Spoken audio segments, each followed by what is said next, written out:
இன்றைக்கு புதுவிதமான ஒரு பிஸ்கட்ஸ். உங்கள் வீட்டில் கடலை மாவு இருக்கா? இதனை சுவைத்துப் பாருங்கள் நண்பர்களே.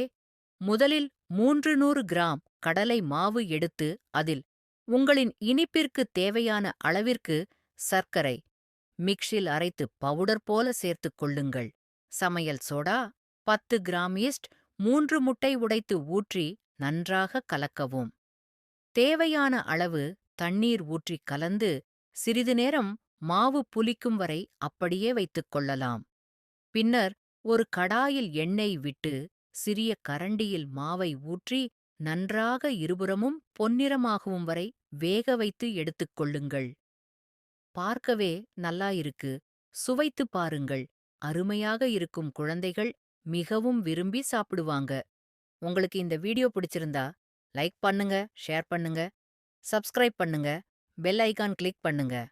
Thank you.